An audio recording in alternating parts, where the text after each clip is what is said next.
Bonsoir, Maître Babonneau. Et donc, ce que l'on retient de cette journée, outre le défilé des co-accusés à la barre, c'est qu'il y aura bel et bien une publicité des débats. Pas de huis clos, ils seront publics.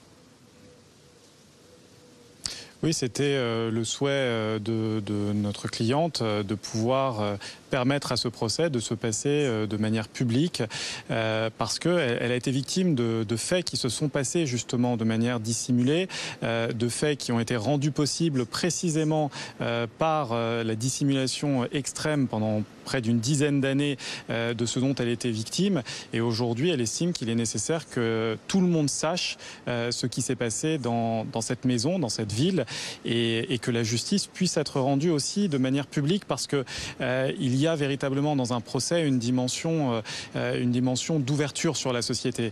Et ma cliente souhaite qu'à travers ce qui lui est arrivé, il y ait une diffusion aussi large que possible de ce que représente la soumission chimique, des symptômes de cette soumission chimique, pour que si une personne est amenée à voir ou à entendre son histoire et qu'elle exprime et qu'elle éprouve, qu'elle rencontre les mêmes symptômes, eh bien, il puisse naître un questionnement. Et aussi une manière de permettre aux victimes d'agressions sexuelles, qu'elles qu'elles soient, de se rendre compte qu'il faut parler, qu'il ne faut pas avoir honte, et que de manière générale, le processus judiciaire doit permettre justement à tout à chacun de trouver dans ce procès des réponses peut-être aux questions qu'il se pose. Comment votre cliente Gisèle Pellico, qui a 72 ans aujourd'hui, qui, rappelons-le, a découvert les faits en 2020, comment a-t-elle vécu cette première journée de procès? Elle est très entourée par sa famille, par ses enfants, par sa fille qui a écrit un livre. Elle était d'ailleurs venue s'en expliquer sur le plateau de BFM Story. Mais j'imagine que c'était quand même particulièrement éprouvant. C'était éprouvant, bien sûr, mais il y a aussi, elle était très concentrée et même si ça n'est que le début, il y avait évidemment une appréhension majeure à l'idée de se retrouver face aux personnes qui l'ont agressée, plus de cinquantaine de personnes qui l'ont agressée, de se retrouver dans cette salle pour la première fois avec eux. Évidemment, une crainte de ses propres réactions. Est-ce qu'elle pourrait faire face? Et la réalité, c'est que elle a fait face parce qu'elle s'est préparée, parce qu'elle était très entourée par sa famille. C'est une famille qui a traversé véritablement l'inconcevable, qui s'est retrouvée et qui aujourd'hui fait front. Et ça, c'est un point aussi qui doit être souligné.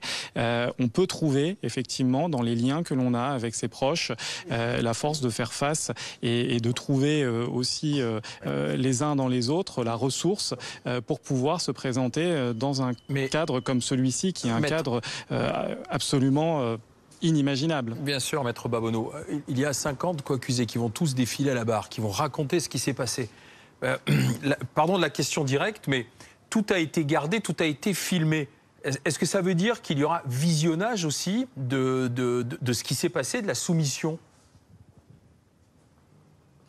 Ce procès, effectivement, présente la caractéristique très particulière. Dans les faits d'agression sexuelle et de viol, très souvent, il y a cette discussion autour de la preuve. Et le fait qu'on dise il n'y a pas de preuve, puisque c'est la parole de l'un contre la parole de l'autre. Ici, dans ce dossier, il y a ce particularisme qu'il y a des enregistrements des actes commis par chacun des accusés. Et il y a des débats, selon certains sur ce qu'il y a dans ces vidéos, et ce qu'on doit voir et ce qu'on doit comprendre.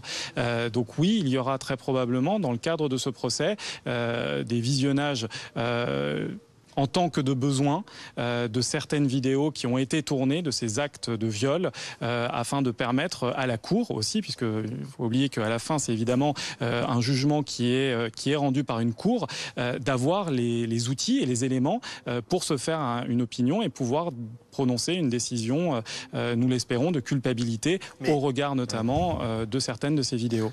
Parce que ces hommes qui donc ont été recrutés en ligne par le mari de Gisèle pour commettre ces viols, ils sont issus de tous les milieux sociaux, hein, on l'a dit, il y a un pompier, un maçon, un jardinier, un journaliste, un militaire.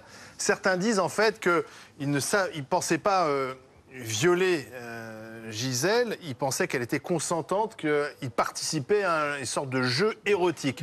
Est-ce que cette défense, elle tient la route ? Pour nous, c'est évidemment une défense qui est inaudible, mais chacun aura la possibilité de développer son point de vue. Je pense que ce que ce dossier montre, ça parle quand même au-delà, et comme vous l'avez indiqué, du profil très varié des personnes qui sont aujourd'hui accusées. Ça parle un peu de l'état de notre société, parce que aujourd'hui, on a plus de risques, évidemment, de se retrouver dans cette situation quand on est une femme que quand on est un homme.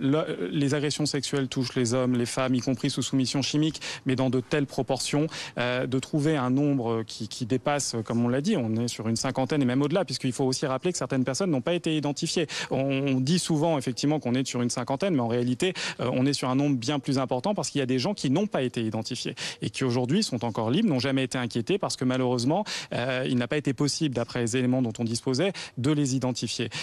Mais quand on est une femme, on est effectivement exposé à pouvoir être la victime de ce type de fait dans de telles proportions. Et je pense que, et c'est aussi la volonté de ma cliente à travers l'ouverture de ce procès au public, que chacun puisse réfléchir effectivement au traitement qu'on réserve aux femmes, puisque tout le monde a des femmes, on a tous des mères, des sœurs, des filles, des amis. Et l'une des questions qui se pose, c'est comment est-ce que chacun de ces accusés n'a pas pu voir dans ma cliente, eh bien tout simplement un être humain et une femme. Merci, Maître Babonneau.